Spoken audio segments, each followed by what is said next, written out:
Good morning. My name is Joe Farr. Welcome to the How to Get into Yale webinar. I'm actually a graduate of the Yale School of Management, and I am a Veritas Prep consultant. And I'm going to talk about myself a little bit and a little bit about Yale throughout. I'm going to give you some facts about the program as well as ways to use those facts to be able to get in. So I'm going to share my screen now, and we're going to get into the presentation. And so again, this is how to get into the Yale School of Management. About me, I got my bachelor's in economics from Duke University, and I got a minor in chemistry there. I was fortunate to be a manager for the basketball team all 4 years. I was able to get the best seats in the house without having to camp out for games. I have a little bit of an unusual career path for MBA applicants, and that's part of what helped me to stand out. I was an intern with the Atlantic Coast Conference right after I graduated, thanks to that connection to the Duke basketball team. And I used that internship to be able to go up to ESPN in Bristol, Connecticut, and work in programming for 4 years. So we're the department that does the deals with the various leagues and producers for the rights to televise their games and shows. And then we figure out the best schedule to maximize ratings. I left ESPN to get my MBA from Yale School of Management, and I had a double concentration in marketing and leadership. During my second year, I was an admissions interview and student ambassador. So what that means is I was trained by the admissions department on how to conduct the interviews, as well as determining a school fit from the interviewees and whether or not they were going to be ready for the rigors of the academics at SOM. After I graduated, I founded my own company, Trey Mojo Productions, and I've been in admissions consulting through Veritas Prep for the last 12 years or so. And right now, I just want to let you know that Veritas Prep has free MBA admissions phone consultation at the link below, which we're also going to provide in chat so that you can click on it directly. So I'll remind you of this again at the end as well. And one thing, please like or subscribe to this GMAT Club YouTube page if you like what you are seeing and if you find this helpful. And I'll be answering questions throughout, but there will also be a question and answer at the end. So I'll be paying attention to the chats. Start with a few facts about SOM. And one thing that you really need to understand is the mission statement at the Yale School of Management. That is to educate leaders for business and society. That is not just lip service. This is something that's been a part of the fabric of the school since the very beginning. They even say on their website, we seek students who care deeply about the problems afflicting our world. We equip them with knowledge, the resources, and the networks to pursue positive and ambitious change, whether that takes the form of launching a business that can refashion its market, advancing far-reaching and rigorously considered policy initiatives, or steering a multinational corporation with keen awareness of and respect for its impact on workers, communities, and the environment. So this is something that is very important to the school. And this is not just for the nonprofit sector. They see this particular mission statement as applying to public and private as well. So as you are applying, you need to show that you care about the society and that you want to make a positive impact through your actions and through your career. Now, this doesn't have to be through specifically social impact work, though that is something that has become more popular in recent years. But you do need to be able to show that whatever job function you're going into is not going to be just about the bottom line. It's going to be something that can help society as well as line people's pockets. SOM has a reputation for being a nonprofit school. It is not just about nonprofit. Historically, SOM has sent about 1 in 10 graduates into the field. And for the class of 2021, only 17% of the students came from nonprofit. For those who just graduated, only 2.6% went into nonprofit. I'm sure those numbers will change a little bit as more data comes in, more people get work. But still notice that it's only 2.6% at this stage, which means that you have numerous opportunities for placement after. It's a diverse list of industries represented by 2019 graduates. It's 17 industries ranging from transportation at 1.1% of the student body to consulting at 37.2%. 20.1% of the hires were international. So that's anywhere in North and South America, Europe, Asia, Africa, and the Middle East. And again, these percentages may get altered a little bit as we get a little more data points. But this really is a global brand with multiple opportunities both in and outside of the U.S.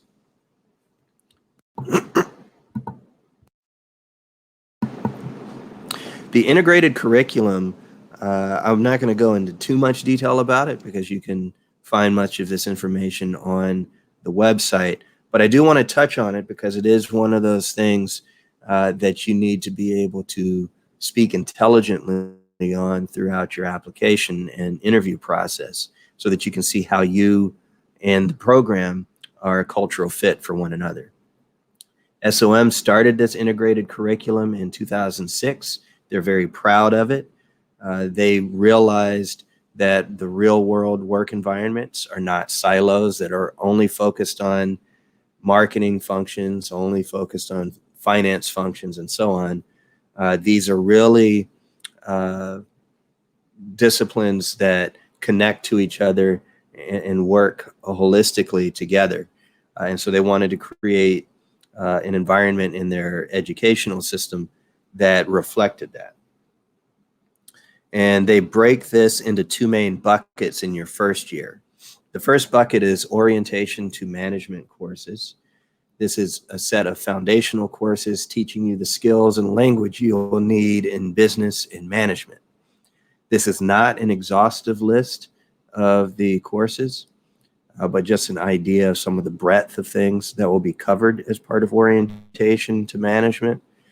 That includes managing groups and teams, which provides a framework for analyzing group dynamics, diagnosing performance problems, and designing appropriate interventions. Then there's basics of economics. Topics include supply and demand, consumers, production, equilibrium, imperfect competition, and competitive strategy. And lastly, on this list, this truncated list, is modeling managerial decisions. Here you will learn how to approach, analyze, and solve complex problems in a structured way using Excel tools, linear optimization techniques, and decision trees. So this is where you'll get into a lot of the game theory and decision analysis. And again, these are just tools to help people understand the background to management and the kinds of things that they will be seeing in their careers. As you get into more specific functions, that's where we get into the second bucket, which is organizational perspectives courses. These are courses that look at how organizations really work with their many constituencies. Courses here, again, this is not an exhaustive list, but courses here include competitor, learn to use tools from economics, marketing, organizational behavior, accounting, and politics to anticipate the actions of the marketplace. If you're Pepsi, can you anticipate how Coke and Dr. Pepper are going to be making their moves within your space? and how are you going to react or be proactive accordingly. The second course I have listed here is customer. Learn to develop a deep understanding of customer behavior and align the organizational structure to satisfy current customer needs. So that is where you really understand what products to provide, how to reach the customer and get them to understand that. You have investor, which course topics include returns, risk, and prices, asset allocation, efficient markets, valuation, and fundamentals-based investing in futures and options. So again, this helps you to understand things from the point of view of the person who's providing the financing. And lastly, state and society. And this is another example of where that mission statement of preparing leaders for business and society comes into play. Because this course helps students understand how organizations interact with the societies that surround them, examining the role of non-market constituencies such as public officials and NGOs. So how are you all interacting in a way to get the product out there, but also work within the confines of that particular municipality or government? Another thing that is really important at SOM is the raw case method. They've kind of done away, for the most part, with the old case study model, where you get a fully prepared and packaged paper where everything is pretty polished, and you come up with a recommendation after. Instead, what they realized is that's not how executives are actually getting the information in the real world. What happens is you're getting a whole information dump from multiple sources that you have to somehow synthesize with various teammates. And so that's what they are replicating with this raw case method, is various web-based sources of information about a situation, including extensive data that has not necessarily been curated. And so what they want you to do here is work with your teammates, because no one person can synthesize all of this. So they want you to be able to utilize your strengths and weaknesses as a team to be able to break everything down and come up with a solution together. And so in terms of dimensions of leadership, as much as Yale is developing leaders, they want well-rounded people who can work in teams and who can also follow others' lead. You need to be able to show teamwork as well as leadership throughout your application. That starts with your resume, and we'll talk about that in a little bit. And so 4 dimensions of leadership, as SOM views it, is the individual. Understand your own values, strengths, and weaknesses. Get the insights into negotiation and human behavior that you need to communicate and persuade. And then there's team, where you will understand how to benefit from a diversity of skills and backgrounds by creating flexible team structures that let the right person step up and take a leadership role at the right moment. And that raw case study method that I was describing on the last slide is an example of this. Number 3 is organization. Learn how top leaders provide the vision to align goals within an organization and the structure to let people get information and make the right decisions. And I see that we have a question: is the raw case method the dominant teaching style at Yale? For many courses, it is. It's not the only teaching style. They do have some classes in some situations where they will do the traditional case study method, and some courses where maybe you don't have any case studies at all. It's really a mix. During the core courses during your first year, it'll be leaning much more towards the raw case. But as you get into your electives, that's where it starts to mix it up a little bit. And last point on dimensions of leadership is global and society. And this is understanding global challenges like climate change, financial stability, and inequality requires thinking and action that crosses industries, sectors, and regions. And so again, it's touching on that, that mission statement, developing leaders for business and society. And so you are looking at how the global world and how your general society is affected by your actions. So now I want to talk about just the raw data in terms of the class of 2021 as my basis. I'm not going to go through every piece here because, again, this is just something that's on their website right now. But I will key in on median GMAT at 720. That middle 80% GMAT range is 680 to 760.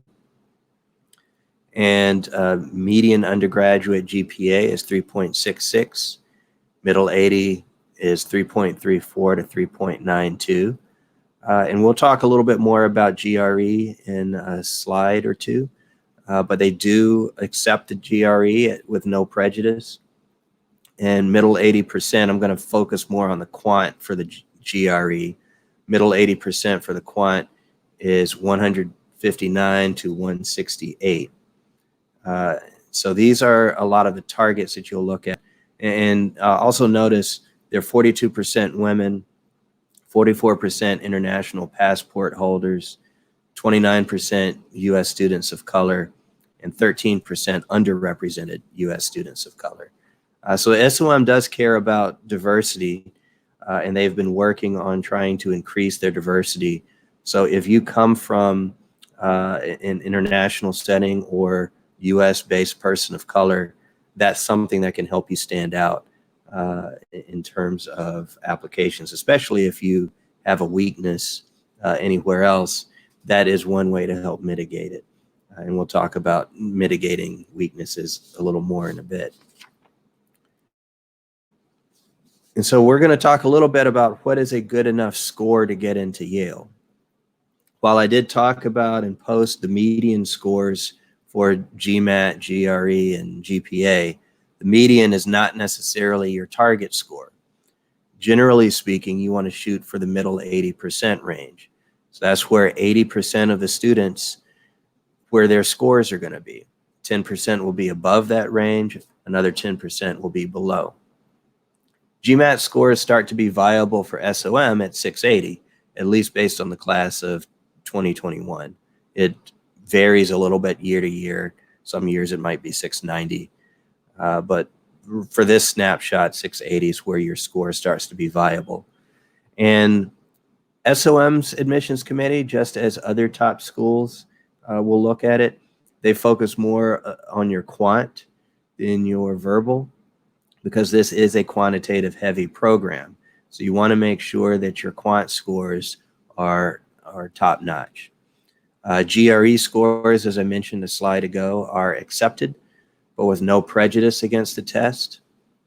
29% of, I believe it was 29%, 26% of the applicants applied with a GRE score. And so there is no detriment to using GRE. Those are different tests. Some people are a little bit better with the GRE than they are with the GMAT. That's perfectly fine. So whichever test is right for you, that's the one that you should take. And for the GRE, you should still shoot for the middle 80%. Again, the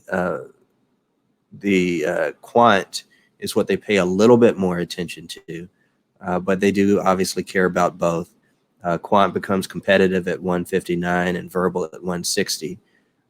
Generally speaking, you'll notice that verbal scores tend to be a little bit higher from applicants than quant scores, just because of the fact that it's so competitive and people are focusing on getting their quant skills ready. And these scores are developed based on compared to the rest of the applicants. That you can end up with a lower quant score than verbal, and it just doesn't look as strong, but this does get averaged out. Undergraduate GPA generally becomes viable at roughly 3.34. And if your GPA is low, that will need to be balanced with a higher GMAT or GRE, and vice versa. Lower test score means hopefully you needed to have had a higher GPA. And I see that Parshva has asked, how do we check our position out of 4 when our grad GPA is out of 10 and we have percent score 2? Is translation needed? And so we're going to talk a little bit more about that in a few slides, but just to answer that right now, do not translate the scores.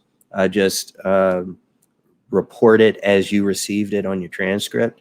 The admissions committee will translate it for you, and they will typically ask what scale your GPA is out of, and so that will help them to translate. And Shalini Gupta is asking, is work experience a requirement? No, it is not, and we'll talk about that a little bit more in a few slides. Let me know if I haven't touched on exactly what you want to know about that once we get there, and I will circle back. And Tala is saying, I'm glad to see that Yale takes into account a high GMAT score to compensate a low GPA, but is there a diminishing results dynamic there? Can a sub-3 GPA be at all salvaged with a high GMAT? Yes, it can. I actually had a sub-3 GPA when I was applying, and I had a middle 80% GMAT score. GMAT scores were lower then, but I was middle 80%. And so I was able to mitigate that both from having a middle 80% GMAT score, though it wasn't a top score, but also my work experience, because of the fact that I came from a non-traditional career, that helped me to stand out, because again, SOM cares about diversity, and that includes diversity of industry. And so that helped quite a bit. And then also the fact that I am African American, therefore meaning I come from an underrepresented U.S. person of color group, that also helped. But even people of other ethnicities and countries of origin can still mitigate a sub 3.0 GPA. Just depends on all of the aspects of your candidacy. GMAT's part of it, but there are other ways to mitigate as well. And we'll talk a bit about that in future slides as well. And Rohit asks, how much does work experience play a role in admits? I'll talk about that a little bit more in a couple slides. Is work experience around 10 years a barrier? No, Manoj, it is not a barrier. I hope I pronounced your name at least somewhat right. But again, we'll talk about that in a few slides as well. Madhukar says, I have a 2.76 out of 4 in undergrad and work experience of 4 years. Can work experience compensate for low GPA? Yes, work experience can. And it depends on the quality of your work experience. If you're someone who's been getting promoted and getting extra duties, extra responsibilities, and you can demonstrate especially quantitative abilities in your work, that can help show that maybe your undergraduate GPA isn't fully representative of who you are. And another thing to note about GPA is if you are heavily involved in extracurricular activities during your undergraduate years, you can use that to help explain that you were spread thin, or however you would say it. That was another part of my application. As a manager for the basketball team, I spent about 30 to 40 hours a week just doing basketball stuff. So it was essentially a full-time job on top of being a full-time student. And on top of that, I had other extracurricular activities that I took part in as well. And so that helps to explain a lower GPA and demonstrate that perhaps under different circumstances, you would have had a higher GPA. I actually had a healthcare and economics professor who wrote a letter of recommendation for me for my internship at the Atlantic Coast Conference. And I cited while he wasn't a recommender for me for Yale, I did cite his letter because he talked about how I wasn't at the top of the class, but I was far from the bottom. And because of my work ethic, level of engagement and interest and passion for the class, he had no doubt that were it not for the basketball team, I'd have been among the top of the class. And the fact that he wrote that was a great testament to the point that I'm making, which is that extracurricular activities can negatively affect your GPA. And so if you can show that you are more than that particular statistic, then work experience, GMAT score, extracurricular activities, all these things can help mitigate any concerns that the admissions committee has about your GPA. And I see some more questions about work experience. So I'll touch on that some more in a future slide and re-ask your questions if I didn't answer what you're looking for. And in terms of getting into SOM, you want to balance academic achievement with extracurricular activities. Kind of touched on this just now when answering some of your questions, but admissions committees in general, not just SOM, prefer a well-engaged student with a 3.2 or even lower to someone who had a 4.0 and only stayed in the library. They want fully engaged students. A lack of participation during undergrad should be balanced by extracurricular activities post-college. And if you don't have any extracurricular activities on your resume now, you want to look into getting involved in some extracurricular activities. But do not just add activities that you think will check off the box. You want to find something that you're passionate about and can devote real time to. This isn't something where it's doing 1 hour every other week is enough. They want you to really be engaged in your community and involved in things that speak to you and speak to your passions, and something that you can really talk to throughout the application process. SOM also looks for applicants with a global mindset and experience. This can be demonstrated a few ways. One is study abroad. So if during undergrad you did any semesters or summers abroad as part of the program, definitely make sure that you include that in your application and make sure that you get the transcript from that as well. That's important to include when you upload your transcripts. Careers where you travel internationally and or deal with international teams is another way to demonstrate your global mindset. And if you've done any personal travel abroad, that's something that you can show either maybe in the interest section of your resume if you're utilizing that section, or in your essay, or other places where you can show that you are a little bit worldly. That's not a 100% deal breaker. Not everyone has the opportunity to travel or work abroad, but that is something that's going to give you a leg up, because SOM really has become more and more of a global program ever since they started their new curriculum. So you want to be able to demonstrate that as best as you can. And so here's where we're going to get into the work experience a little bit. So hopefully I'll answer your questions, but if not, feel free to re-ask or ask any new questions. But the median age for SOM is 28 for admitted students.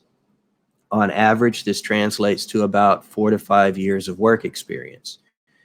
Just because that is where most applicants are, doesn't mean that if you are outside of that range, you're not viable. When I was there, I was at the median age and median work experience, but I had classmates who were 40 and I had classmates who were right out of undergrad. So it's really a case where the admissions committee is going to look at who you are as a total candidate and not be prejudiced against any age groups. The Yale Silver Scholars Program is specifically for applicants going straight from undergrad to the Yale MBA. This is an opportunity to provide work experience as part of the studies. So you go to school for a year, then instead of just a summer internship, you do a full year of work and then you come back to Yale to finish up your studies. Obviously, the younger you are, the less work experience you have. That ends up putting more focus on your GPA and GMAT or GRE. And longer work experience can mitigate lower scores, because if you have proven yourself in your career, then your scores become less important. They'll still look at all data points, but these are different ways to mitigate. I'm just going to look to see if there are any questions. I see a question on recommendation letter. To whom should we ask for recommendation letter when we only have done like social project? Is it considered a professional work? So if you're talking about after undergrad you did social work or a social project, then yes, that would be considered professional work, and the person heading up the project or whoever it was you reported to would be a good recommender. And we'll talk more about letters of recommendation in a few slides. Pooja is asking, I'm having 8 years of work experience, so which MBA program would be best for me? 1-year MBA program or a 2-year MBA program? So I would say it depends on exactly what experience you want to get out of the MBA. It's not so much about how many years of work experience you have. It's more about what your goals are and what you want to get out of the program. There are pros and cons, obviously, to both a 1-year and a 2-year. If you want to stay in the workforce as much as possible, then obviously the 1-year would make more sense. But if you really want to get the complete MBA experience with the internship and the clubs and the student body and all that kind of stuff, then maybe you might want to look at the 2-year programs. And again, it was a range of ages in my program. So don't think that you are outside of the age group. Sweeta is asking, sorry if I'm butchering your name, but asking, I have completed my application, ready to submit tomorrow. So you're obviously taking advantage of the extended deadlines because of COVID-19. So any last minute advice, like ask an alum to email the admissions and recommend my application, or any other advice? So we will touch on some of what you're asking some more in future slides. But generally speaking, if you've gotten the right recommenders, like your current supervisor, and again, if you couldn't get your current supervisor, I'll talk about that in a future slide. But if your recommenders are good, if you've been talking to current students, if you've already been talking to alums and professors, you've probably done all of the right dotting of I's and crossing of T's. But if you have an alum who you are close to, who is not one of your recommenders, it certainly won't hurt to have them write and recommend you. But don't do this if the alum does not know you well. This is something more for if they know you well. Or if the alum or current student or professor or whoever just took it upon themselves to write and recommend, that's a good thing, because it means that they connected with you well and liked you enough to do that. But ask me again in a few slides if you have any further questions along those lines based on what we talk about. Fazli, I hope I am not messing up your name, but Fazli says, I am running a family business. What would be a best way to get a recommendation? So we'll touch on that some more when I get to the recommendation slide. So ask me again if I don't fully answer your question. Pooja says, what are the perfect fit qualities that SOM looks for a candidate? I'll answer that in a few slides. And Gaurav says, in which industry would you put a product manager at an e-learning company? That is a good question. I'd have to see the drop-down list. but you could put that in education, or you could put that in uh, maybe general management. Those are two things that I could see you putting that in. So we're going to go back to the slideshow, and if you have any more questions, definitely keep them coming. In terms of the perfect qualities that SOM looks for, this is the list. SOM looks for applicants with the following traits: a growth mindset, a belief that intelligence and talents are not fixed traits, but areas that can be developed through dedication and effort. There's also product orientation. So that's seeing yourself as the product that is still in development, where you are seeking every opportunity to improve rather than the customer of an institution who desires to make a knowledge transaction. They also look for people who have experience at leading, experiences that show you were accountable for something and how you led others to fulfill that responsibility. And we'll talk a little bit more about leading. That doesn't necessarily mean that you led that you had people reporting to you. There are other ways to lead, but as long as you are accountable to something and you got others, even if it's informal leading, to help fulfill that responsibility. There's also emotional intelligence. The committee seeks emotionally intelligent and humble candidates who respect others. And self-starters, applicants who don't wait for opportunities to fall in their laps. They dive in and achieve their goals through focused effort. And so in terms of getting in, you need to do your research. So a lot of the stuff I'm talking about is kind of just scratching the surface to some degree. You really want to make sure that you know SOM inside and out. And so that means that you look at all of the curriculum. You're talking to alums, you're talking to current students. You can follow, you can go to Veritas Prep's website. We have annual reports for many of the top schools, including Yale SOM. There are blogs and message boards like GMAT Club that you can visit. Campus visits. I know right now virtual is the only way to do it, but once things open back up, certainly try to schedule visits if you're looking to apply in the next admission cycle. On SOM's website, there is a student clubs and groups page, and you'll find a list of all the clubs. So you want to pick out the clubs that you're interested in and email the officers of those clubs so that you can have some dialogue either via email or set up a call just to get more information about how that club helped enrich their experiences and how you might be able to even contribute to SOM through the club. And you also want to pick out professors that you think you might want to learn from. Contact them, see if they're willing to chat. Many of them are, particularly at SOM. They're very much into engaging with the student body. One thing I found when I was applying, and again, once I was attending, is that they really do care about community. It's not just lip service. It's not just a thing that they put in their marketing materials. Like every school says community and collaboration. At SOM, they really do it.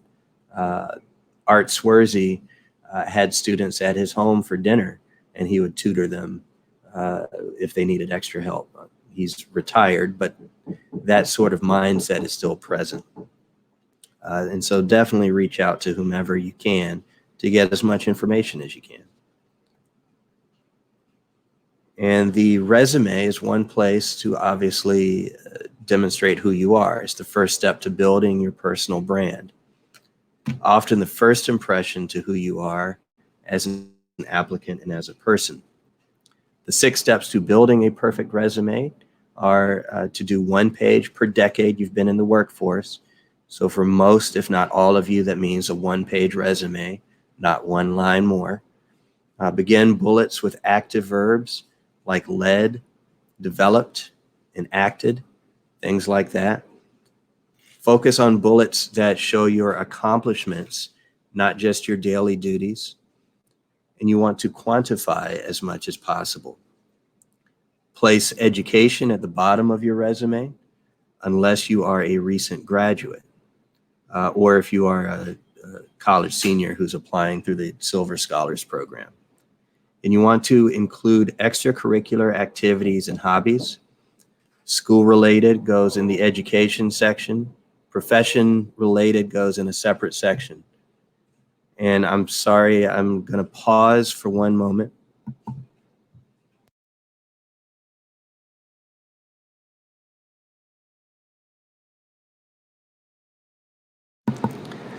Sorry, that was someone from my apartment complex knocking on my door.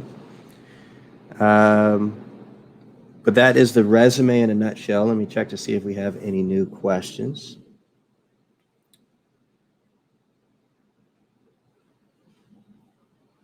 And looks like no new questions, so I will keep going.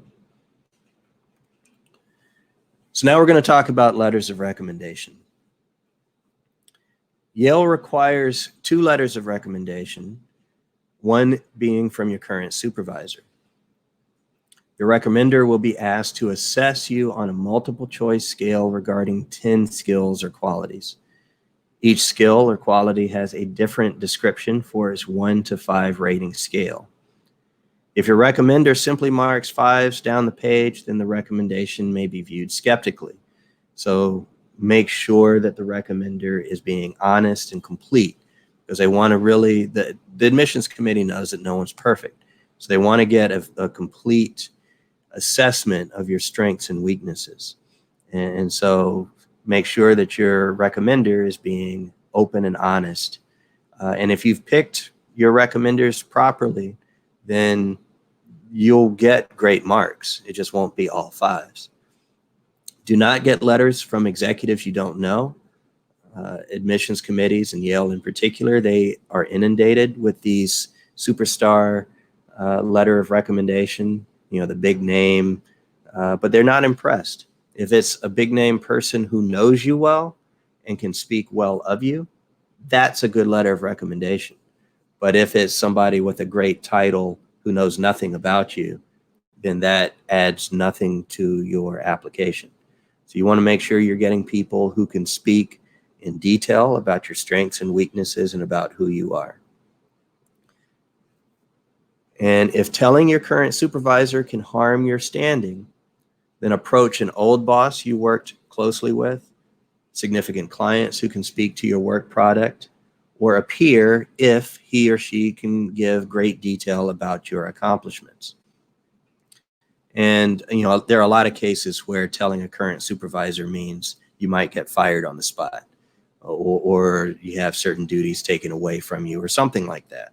And the admissions committee is going to understand that. So you're going to utilize the optional essay to explain why you haven't used your current supervisor.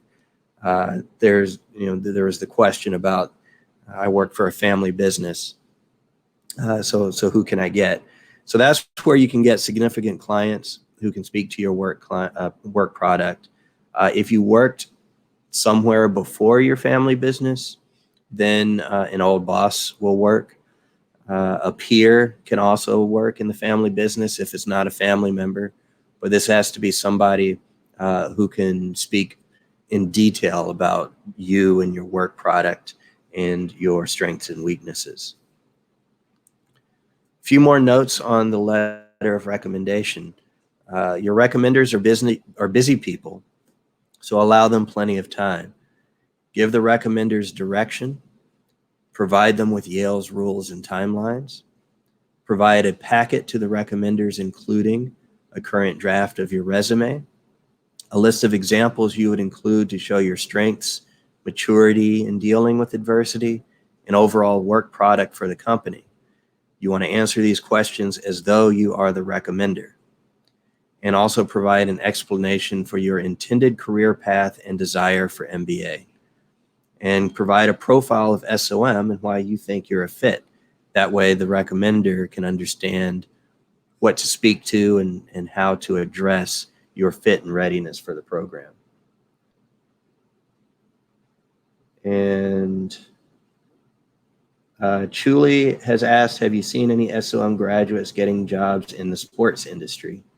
I have. There are people who get into sports. Obviously, I came from sports when I went to SOM, but there are people who get back into sports in some capacity.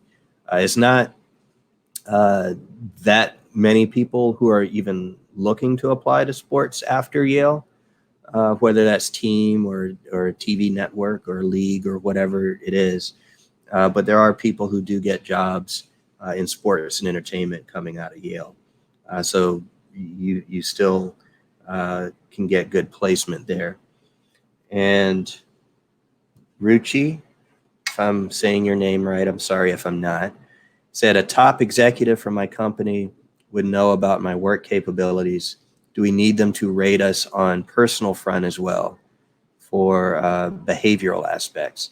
And so SOM will ask some questions about behavioral aspects in those 10 different questions about qualities.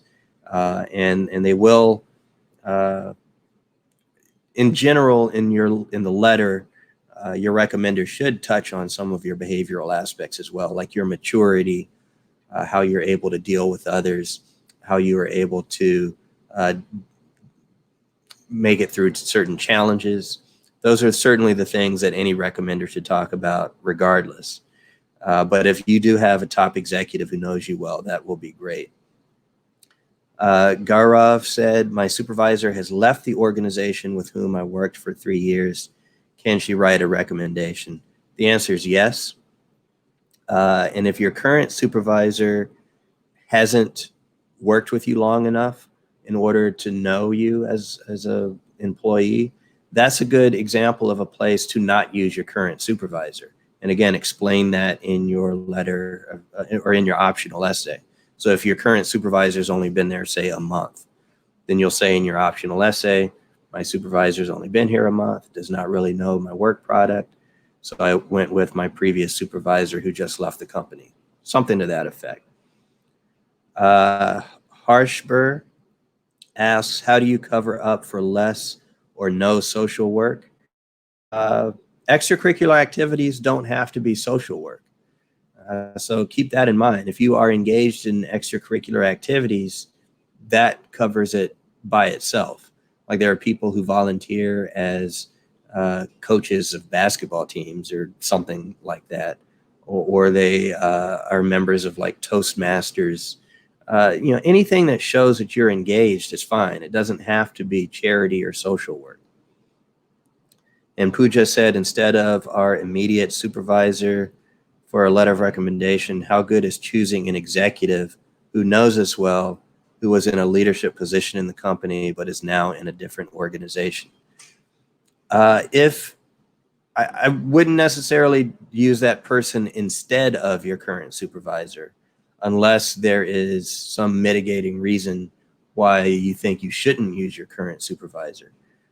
Current supervisor is optimal. Like the only reasons to not use your current supervisor is if the person doesn't know you or telling the supervisor is gonna get you fired on the spot. If the current supervisor is gonna give you a bad letter of recommendation, then you might massage that as being part of the could harm my standing in the company. But if your current supervisor is going to give you a strong recommendation, you need to use that person. Absolutely need to use it. And you need to make sure if you're not using that person that you have a rock solid explanation as to why. But if the executive knows you well, whether that's executive is at your company or at a new company, that's a good second recommender, but not in place of the supervisor. And Chronicle TV says, how do you explain a 2-year gap in your resume? Is it possible to get in with that? Depends on what exactly is the nature of this gap. So I'd want to know, sorry, I didn't mean to switch screens there. But it depends on the nature of your gap. What were you doing during this 2 years? Were you just basically a couch potato? That's going to be something that's difficult to overcome, to say the least. But if you've been productive with these 2 years, maybe you have been doing mission work, or maybe you've been volunteering, or you've been traveling in order to not just to backpack, but in order to actually improve yourself. These are the types of explanations that can help you to overcome a 2-year gap. But I'd want to know more about the details to be able to give you a complete answer. Yevgeny, sorry if I butchered your name. You're welcome. Thank you for the compliment on the presentation. You ask, what if a recommender does not know English well? Translate form to him, her, and get a notarized and apostilled translation. Yes, I think that would be a solid way around that. Definitely look at the rules. I don't have access to the actual application. So see if they have anything in the application that explains what to do if you're a non-native speaker. I'm sure a lot of people will have that issue. But if you're just translating and you notarize it and have it proven that you're just translating your recommender's letter from your native tongue to English, I think that would be sufficient. Sweeta says, I took a 2-year break for childbirth. Is that acceptable? That is acceptable, as long as you provide details about that. I don't think it's just going to be a one-line explanation. I think you want to talk about the path, the growth that you experienced because of it. And if you did anything to try to stay engaged, even if it's just studying or learning, include that as well, because that will help to show that it's not necessarily a true 2-year break if you're still studying or engaged in the working world in some way, or education. And do they look at, so this is from Raphael, do they look at your undergrad GPA or still consider your A-levels GPA? So they do look at your undergrad GPA. However many different schools you've gone to, they look at all of those GPAs. Some people already have graduate degrees from other programs as they start to go into SOM. So they will look at all GPAs. But if you have a strong, say, A-level or graduate school GPA, but your undergraduate GPA was low, then that graduate school GPA will help mitigate the undergrad, because it's a more recent experience and probably more representative of who you are. And a follow-up question on taking the 2-year break for childbirth. What about being a homemaker for a year or so? And again, I think that's fine, because you're essentially running your family in a sense. So I think that is something that is understandable, but you do want to provide some depth to that, as opposed to just saying in one sentence that you were a homemaker for a year. I hope that's helpful. And so now we're going to get into talking about the essay question, but keep your questions coming. If I don't touch on them, definitely feel free to ask. And I'm just going to pause one more moment.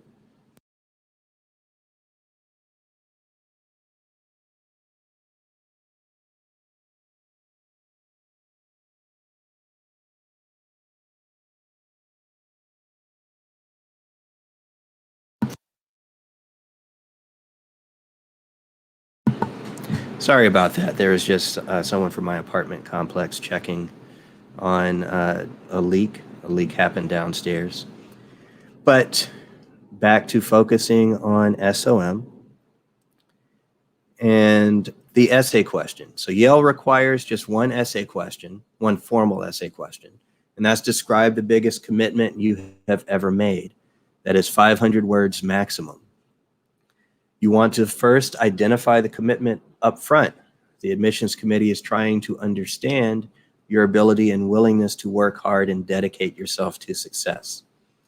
Another way of saying that is they want to understand what your definition of commitment is. and how you follow commitment. And so when you talk about that, you want to say what this commitment is up front. It's basically your thesis statement in your opening paragraph. And then show your passion. Don't try to tell the admissions committee what you think they want to hear. Genuinely describe your biggest commitment you've ever made and what it means to you. It's important that your response be around a commitment that was authentic. Not just for Yale, but any school. Once you try to start giving answers you think they want to hear, it comes out hollow. So you really want to talk about what you're passionate about and what's true to you. And there might be more than one answer that is true to you. And so you can kind of pick which one sounds more polished or you can put more details to. But do talk about what's true for you. Get beyond the what and focus on why and how. For this essay, you can use the classic SAR structure, which is situation, action, format. So describe the commitment you identified up front, and you're going to be brief about that. And often it's good, you want to do this as a storyteller. This isn't an academic essay. This is really a storytelling essay, like a short story. So you want to talk about, how this became a passion of yours, maybe that light bulb moment, that aha moment, and explain how you got into the commitment. And then spell out, explain in detail what you did to demonstrate that commitment, and then spell out exactly how your actions helped you grow and or positively influence those around you. The story can be either from your professional or personal life. And keep in mind that for it to be a big commitment, there probably had to be a challenge at some point. And so that means that there's that moment, that dark moment.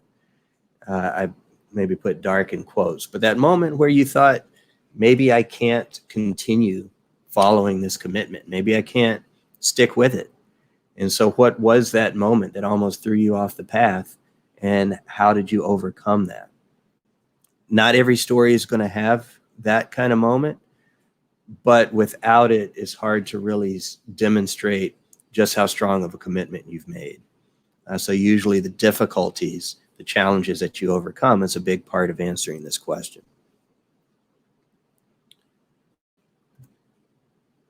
After you have submitted your application, you will get a new link for video questions. The admissions committee sees this as a unique way for them to assess your communication skills and your ability to think on your feet. 3 random questions are generated from a pool of 150 questions, and they are designed to see your personality. Once the questions are unlocked, you have some time to think through an answer before you have to record an answer. These are standard MBA interview questions, and you will have 60 to 90 seconds to answer them. You do not have to fill the entire time, so don't ramble, but you also want to make sure you are giving a complete answer. So the first question will often be a tell me about yourself type question. And the other questions, again, is from a pool of 150. So can't necessarily be exhaustive in giving you examples. But again, these are interview type questions. Something like, what is the most important characteristic of a leader? How would you deal with 2 people on your team having a conflict? Is social media innovation good and the end to one-on-one conversation? Or the purpose of universities and colleges is to educate people for the workforce. Do you agree or disagree with that statement?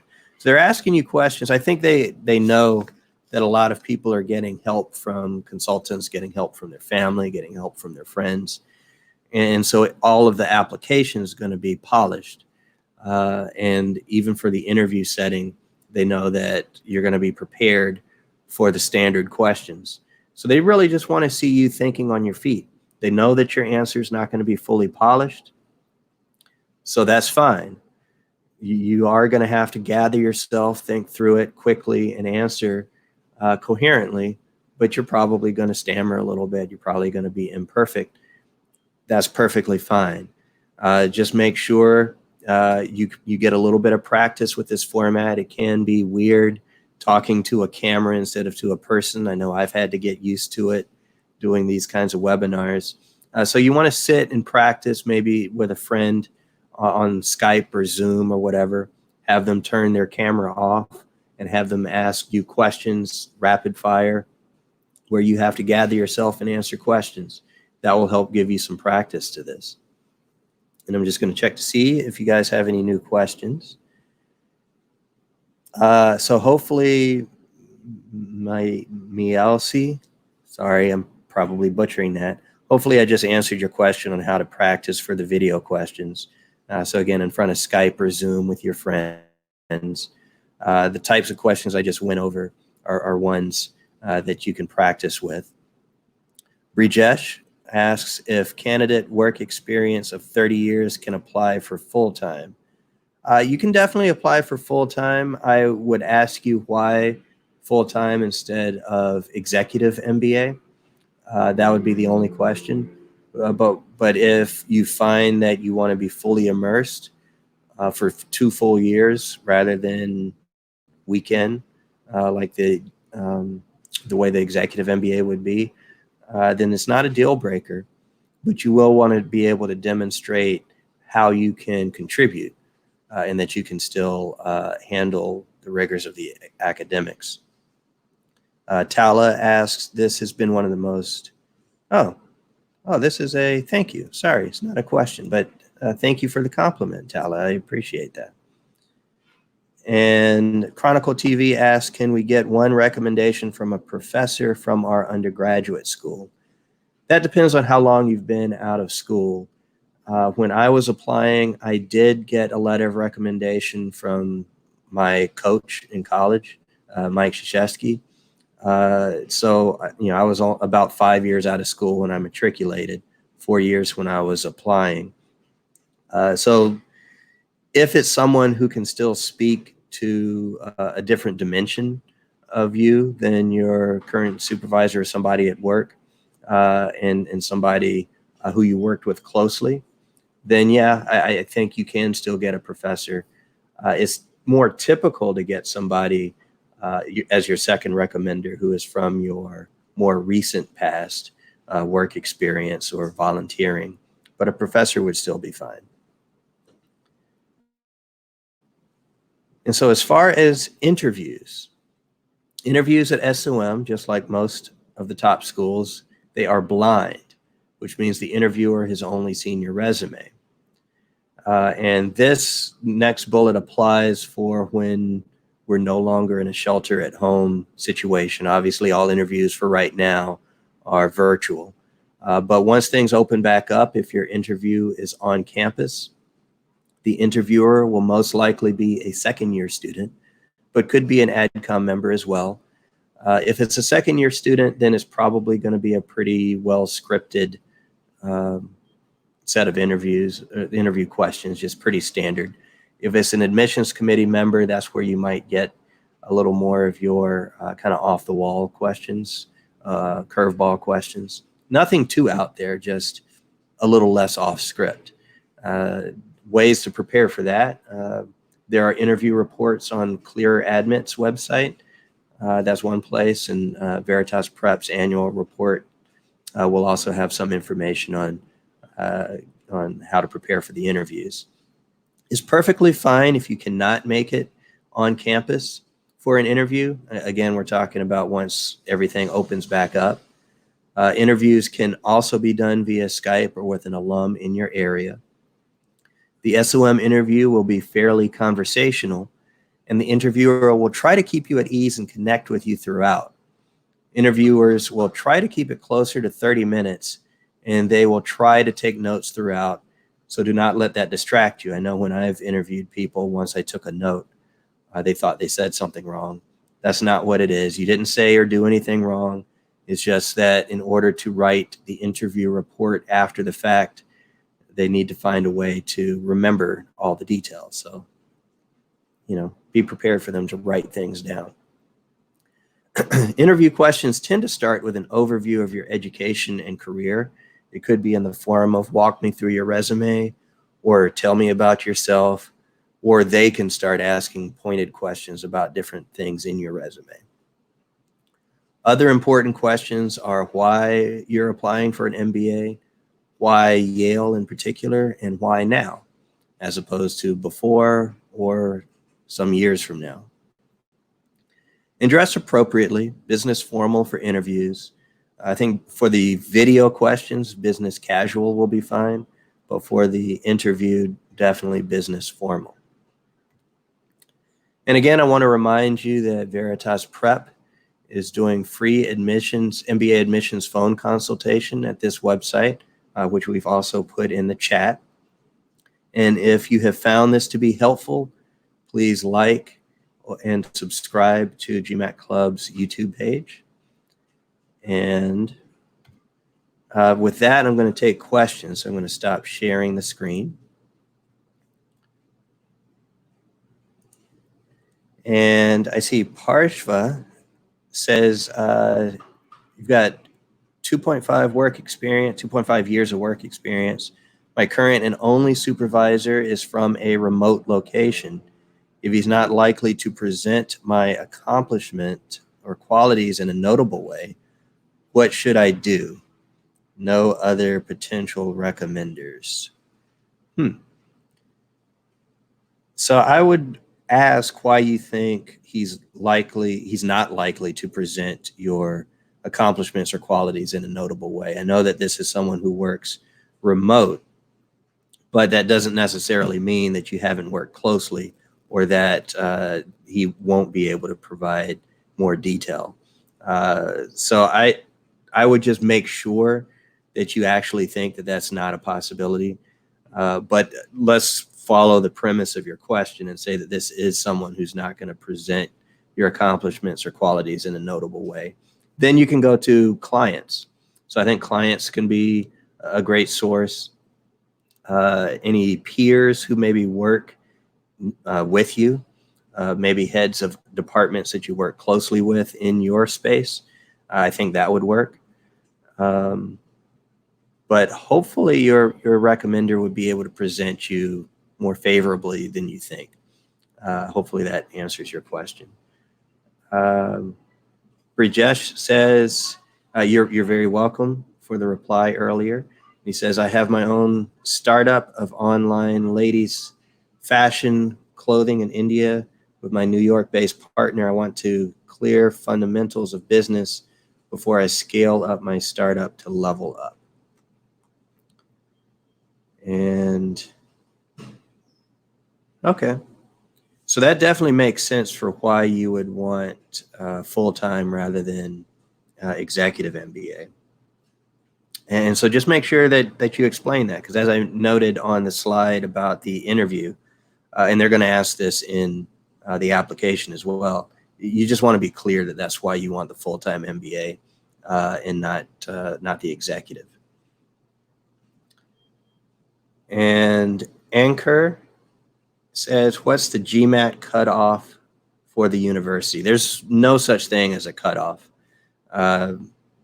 Obviously, there's the range of what's competitive, but there's no actual cutoff. If you're below, I would say 650, even though, so the middle 80% for class of 2021 started at 680.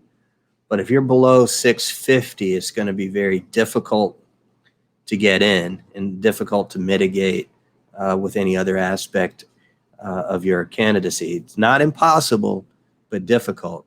But it doesn't mean that 650 is the cutoff. There, you know, Stanford, I know we're talking about a different school, but Stanford one year or multiple years accepted people who had scores in the upper 500s. So it's really just about being able to show who you are as a candidate. Any low scores just make it difficult, but no cutoff. And how do I get a copy of the Veritas Prep annual reports? I couldn't find it on the website in the annual reports tab. I forget the exact link for that. Let me see if I can find that very quickly.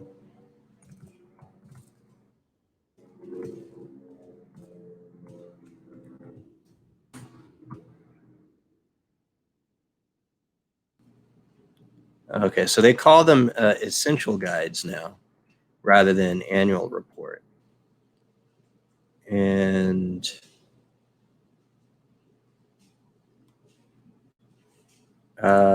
doesn't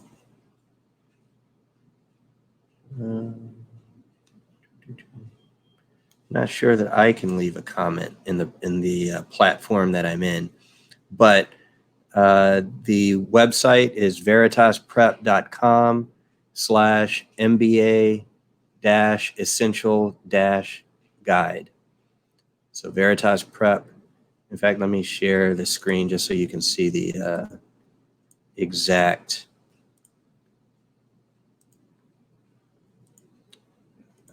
link. And so hopefully you're seeing the website right now, but veritasprep.com/MBA-essential-guide. And that is where you will find the essential guides. And you see that it's 12 schools where SOM is one of them. All right, so hopefully that answers your question. Pooja says, can you share the common education background of the class at Yale? Like majority of the students can be from tech, engineering, etc. background. They really come from anything. There are a lot of economics majors and people who come from traditional business functions, marketing or finance. But you really have a lot of liberal arts people too, people who hadn't taken any math in undergrad. And so that's where and we just posted the Essential Guides website for those of you, so you can click on it. But people come from all kinds of backgrounds. There's, I think a lot of people come from tech, a lot of people come from engineering, but it's really a wide array. And let's see. Rajesh said, yes, sir, I will do that. So I'm glad that was helpful. And Yogesh, you are very welcome. And if there are any other questions, I'm happy to answer. Otherwise, we will close it out here.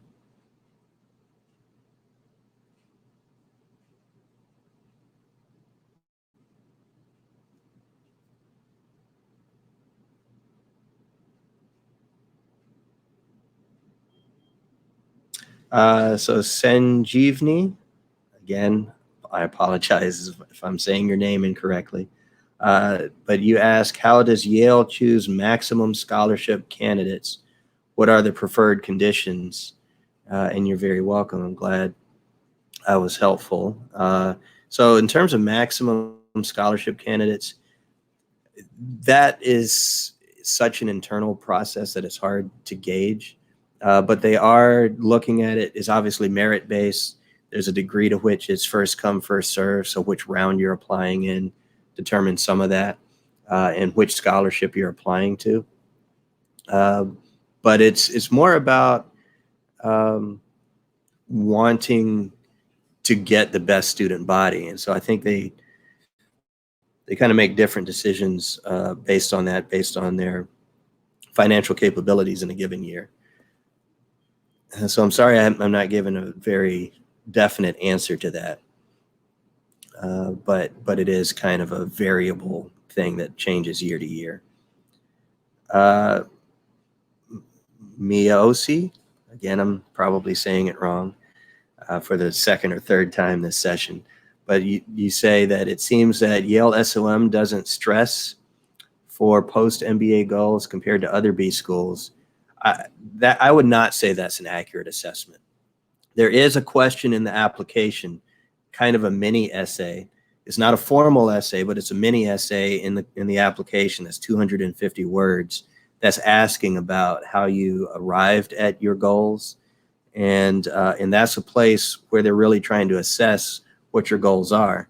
And so they're only giving you 250 words to answer that, but it's still an important 250 words to be able to demonstrate your fit and that you have a plan going forward, and to see how you are assessing how everything fits into that plan and how Yale fits into that plan. So that's part of how they're going to see whether or not you're a fit. Sweeta says, thank you, and you'll send your application. You're very welcome. I'm glad that I was helpful and that you are about to apply. And Prebu says hello.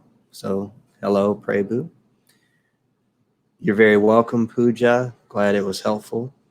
Suvik, you are welcome. Harshva, you are welcome.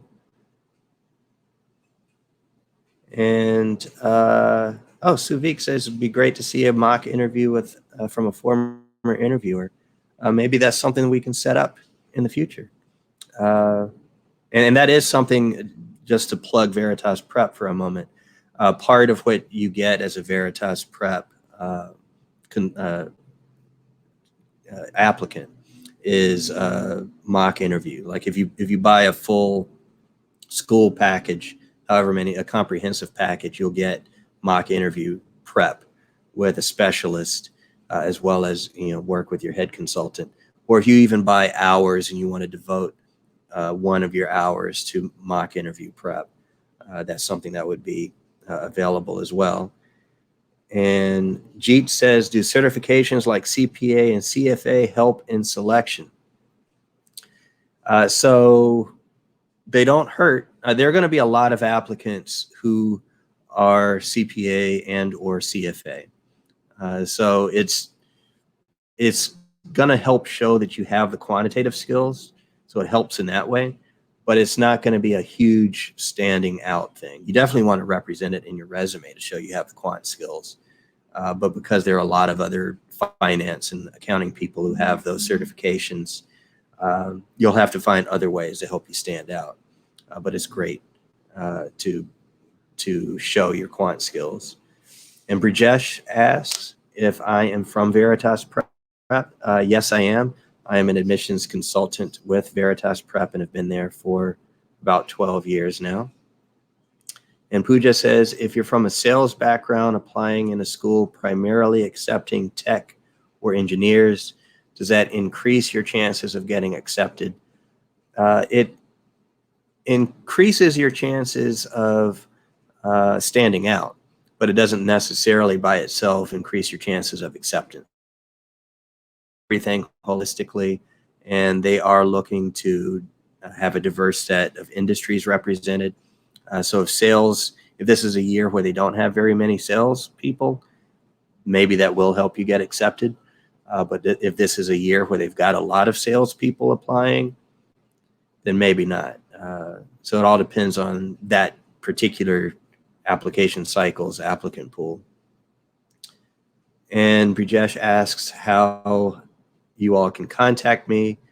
So that link that we provided about free MBA consultation with Veritas Prep, if you go there, you can request to speak to me or to have me as your consultant if you decide to work with Veritas Prep. But that link that we've provided a couple times is the best way to try to reach out to me. And Mayosi says, thank you for your time. Very kind and patient to go through the questions. You're very welcome. It's been a lot of fun, and I hope it's been helpful to you.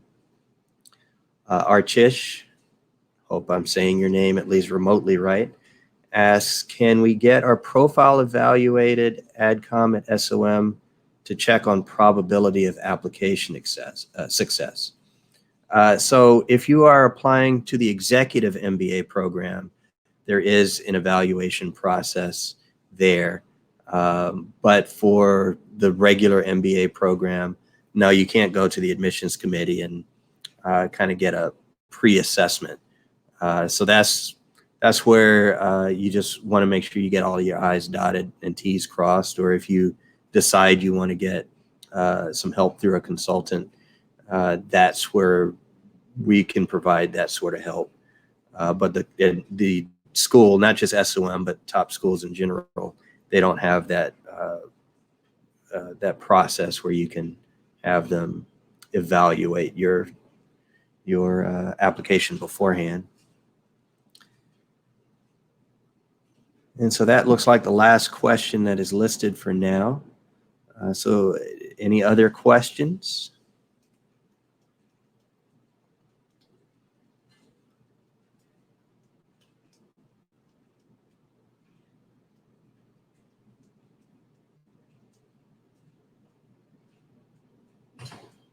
All right, it looks like there are no more questions. So I have had fun. I hope you have had fun as well and that you have enjoyed it. Oh, one question just popped up. Arabinda. What do I do if I have less than average academic grade? This is not necessarily to elite schools like Yale, but any full-time top 100. I already have a master's and about 10 years experience in IT. So if you had great grades in your master's program, that's going to help mitigate your undergraduate GPA. 10 years in IT, if you've had pretty good career progression, if you can show leadership, if you can show strong accomplishments, and especially if you can show quantitative skills, that'll help mitigate your undergraduate GPA. If you had extracurricular activities that you were taking part in during undergrad, that helps explain your less than average grades. And if you score really well on the GMAT, that's also going to mitigate. So as we talked about on one of the slides, having longer work experience is going to put less of an emphasis on your GPA, especially given that you had a master's program. And Jamili Yusuf 06 says, is GPA considered across all schools? And yeah, GPA is definitely considered. No matter what school you're applying to, the admissions committee is going to assess GPA as well as all of the other data points. There's no one data point that's more important than the others. They're looking at you as a holistic candidate. So for a particular candidate who has a lower GPA, maybe the GMAT or work experience helps mitigate that.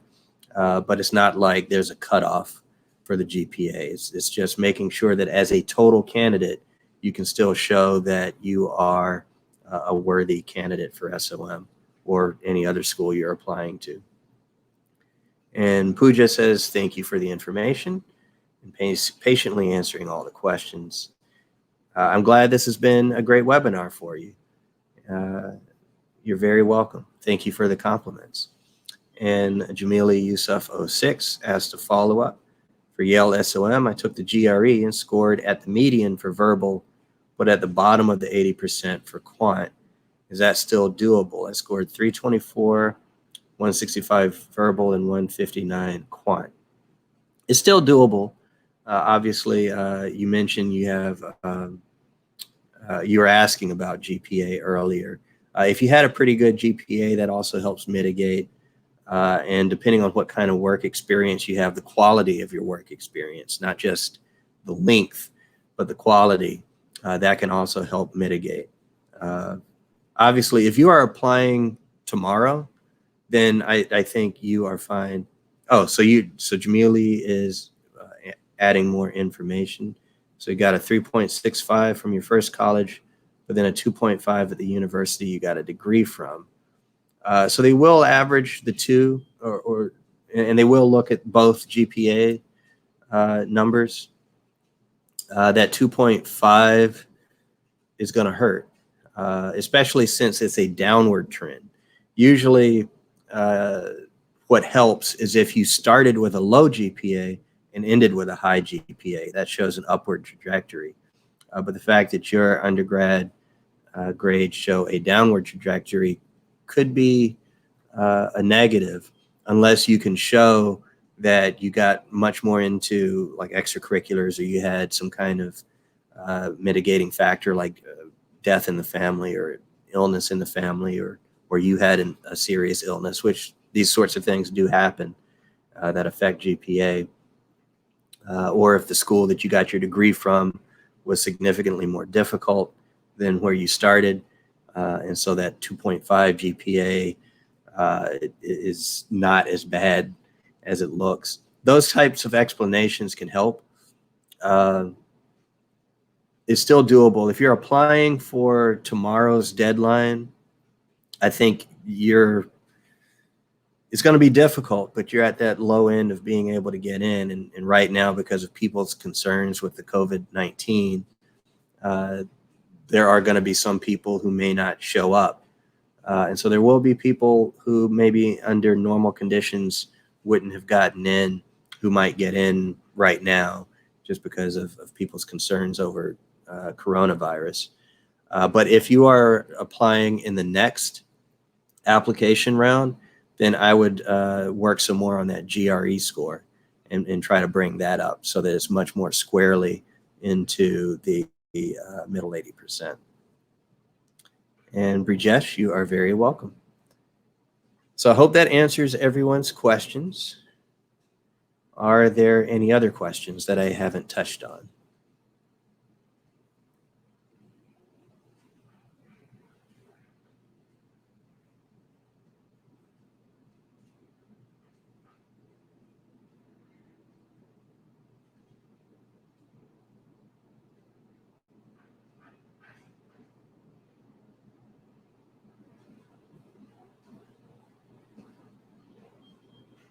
All right, Jamili Yusuf is adding more information. I'm planning to apply in 2 to 3 years. I graduated a year ago. I work at a defense contractor and am a Navy reservist. So the fact that you're planning to apply in 2 to 3 years, that gives you plenty of time to improve your GRE score. So I think that's one of the first things on your to-do list. And the fact that you're pretty much just out of school gives you opportunity for your career to progress in a way that also helps to mitigate any concerns about your undergraduate GPA. And the fact that you're a defense contractor and Navy reservist, that's going to help you stand out. SOM in particular and a lot of other top schools are going to have certain programs for veterans or people currently serving. So that's something that's going to be a feather in your cap, particularly as you progress in your career and can show leadership and your abilities, particularly with a lot of the difficult things that you're certainly going to be dealing with as a defense contractor and Navy reservist.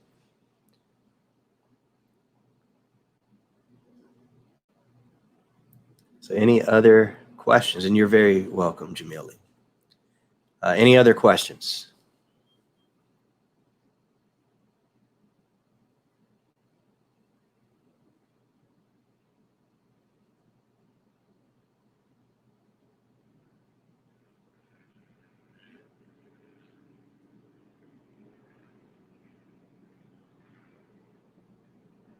All right, it looks like everyone has asked the questions they want to ask. So thank you for being a part of this webinar. I hope you have found it helpful. And if so, please like the video and subscribe to GMAT Club. And thank you for your time. Goodbye.